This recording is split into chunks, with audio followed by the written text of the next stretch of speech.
ধর্মরাজ বলতে প্রধানত দুটি ভিন্ন সত্তাকে বোঝানো হয়। প্রথমত, তিনি হলেন বাংলার রাঢ় অঞ্চলের একজন গ্রাম দেবতা, যা ধর্মঠাকুর নামে পরিচিত এবং মৃত্যু ও ন্যায়বিচারের দেবতা।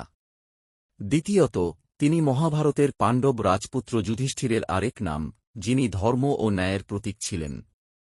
এছাড়াও ধর্মরাজ বলতে ধর্মী বা ধর্মপালনকারীকেও বোঝানো হতে পারে।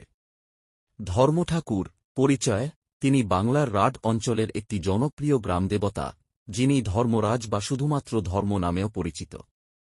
পূজা: তিনি সিঁদুর মাখানো একটি আকারহীন পাথর দ্বারা প্রতিনিধিত্ব করা হয় এবং সাধারণত গাছের নিচে বা খোলা জায়গায় ধর্মরাজতলা এ তাঁর পূজা করা হয়। প্রতীক: তিনি মৃত্যু ও ন্যায়বিচারের দেবতা হিসেবে পূজিত হন।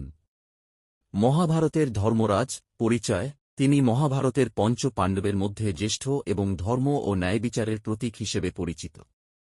প্রতীক: তিনি পাণ্ডবদের মধ্যে সবচেয়ে ধার্মিক এবং যুধিষ্ঠির নামেও পরিচিত। অন্যান্য প্রাসঙ্গিক তথ্য: নামকরণ: ধর্মরাজ শব্দটি ধর্ম বা ন্যায়বিচার থেকে উদ্ভূত হয়েছে, যা ন্যায় ও সত্যের প্রতীক। ঐতিহাসিক উল্লেখ: ঐতিহাসিক সুকুমার সেন ধর্মকে ষষ্ঠ শতাব্দীর বিজয় সেনের তাম্রশাসনে রাজদেবতা হিসেবে উল্লেখ করেছেন।